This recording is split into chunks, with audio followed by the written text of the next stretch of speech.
nós vamos falar sobre ondas eletromagnéticas, né? Fala bastante sobre refração da luz e enfatizar o fenômeno da reflexão total da luz, que é um caso especial da refração da luz. Para isso, a gente tem que começar a entender um pouquinho o conceito de luz branca, né? Então, a luz branca ela é formada por uma infinidade aí, né, de radiações monocromáticas. O que é uma radiação monocromática? Uma radiação monocromática é aquela formada de uma única cor.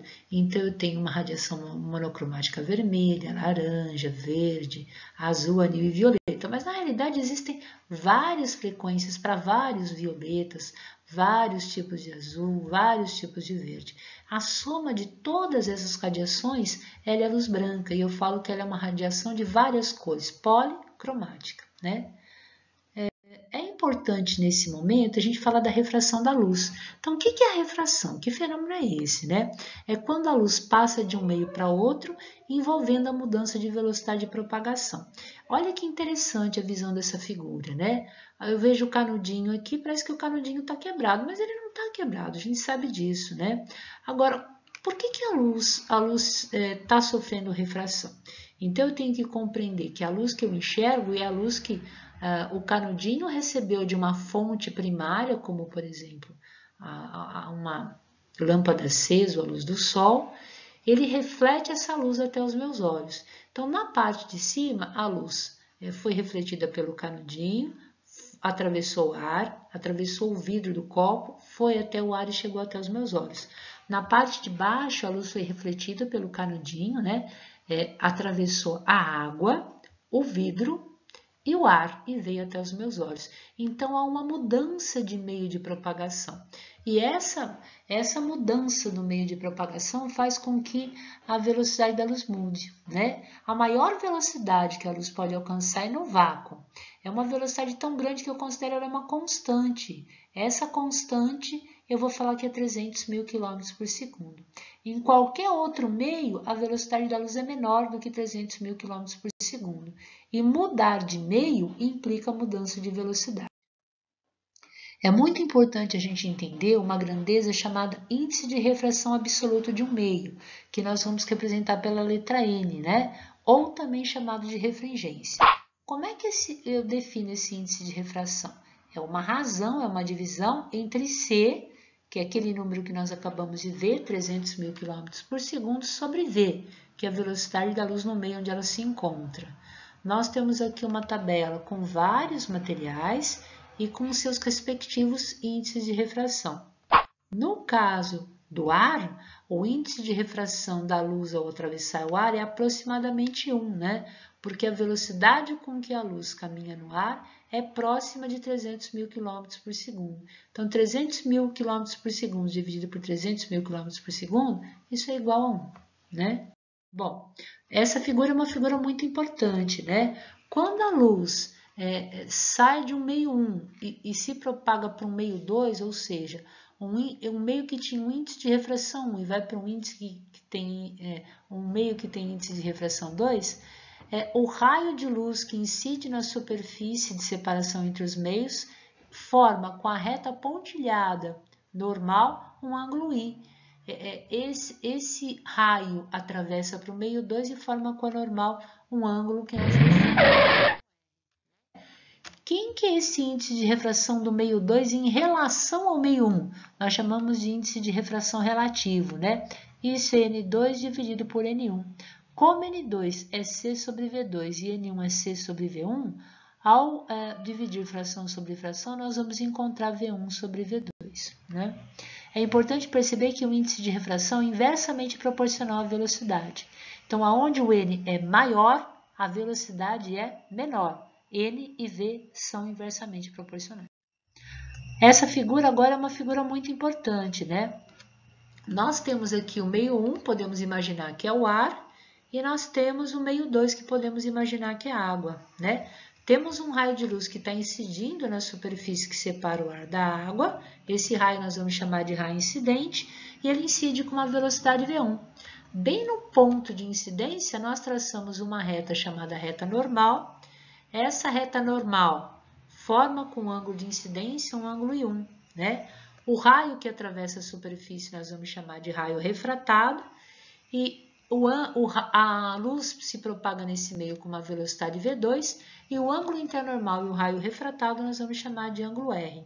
Se eu tenho um raio de luz que se propaga em cima dessa reta pontilhada normal, ou seja, o ângulo de incidência é zero, a luz se propaga para o meio 2 com o mesmo ângulo, né? Se I é igual a zero, R é igual a zero, aqui ela não muda de direção.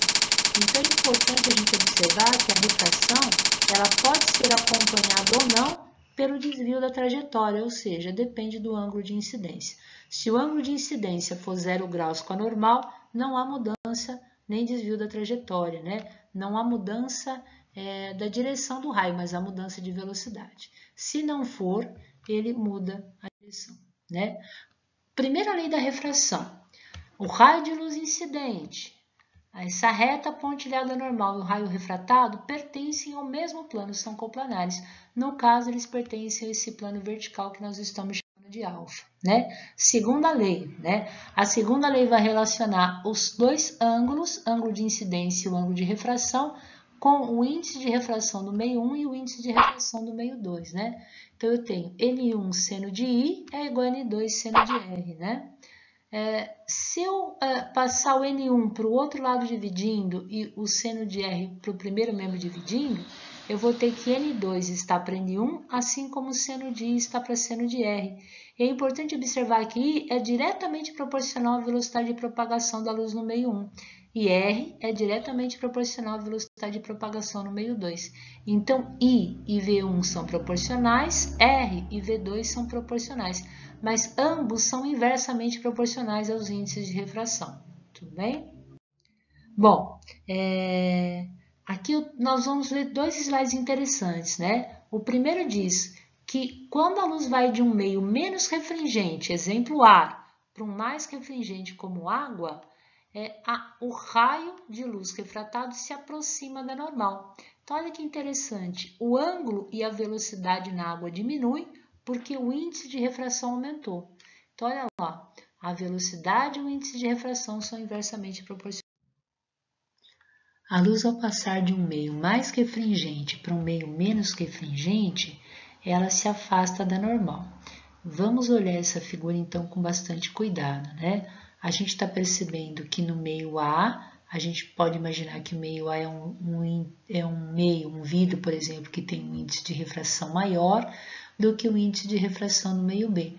Então, a luz se propaga com uma velocidade no meio A, ao atravessar para o meio B, a gente percebe que o ângulo do raio de luz refratado com a normal aumenta. Como o ângulo é proporcional à velocidade, indica que a velocidade no meio B aumenta. Por quê? Por que a velocidade aumentou?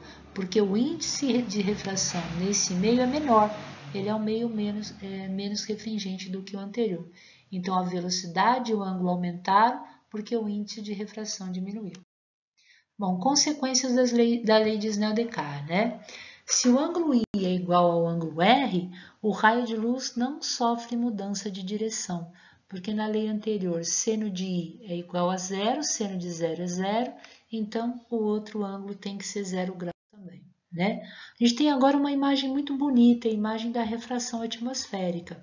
A gente imagina a luz que caminha de uma estrela do ponto P, essa luz caminha em linha reta no espaço, o espaço é um meio homogêneo.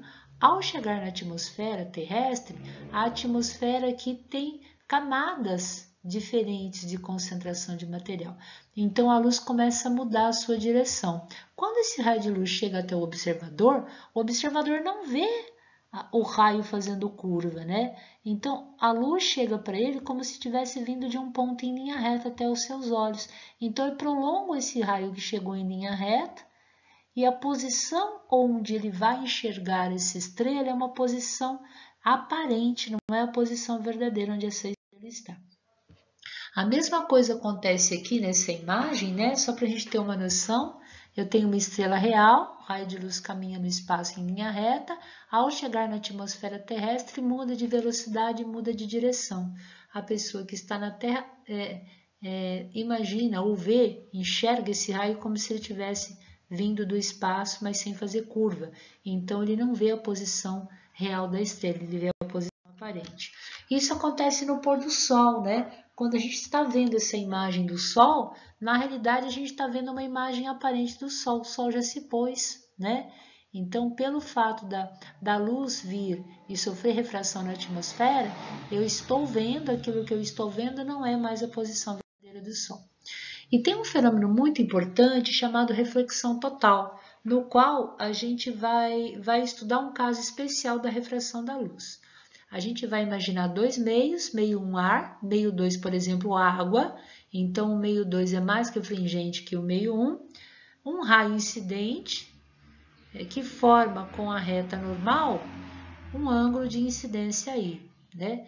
E como o meio 1 é um meio menos refringente, né? Então a velocidade é maior no ar.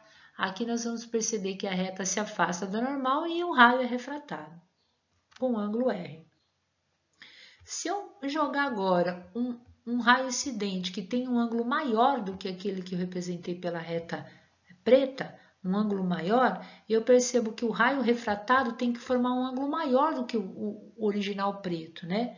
E isso, dessa forma, se eu fizer um raio amarelo e incidir com um ângulo maior ainda do que o vermelho, o amarelo tem que refratar com um ângulo maior. O maior ângulo que o amarelo pode atravessar a superfície é quando ele forma 90 graus com a normal. É o ângulo máximo do raio refratado, né?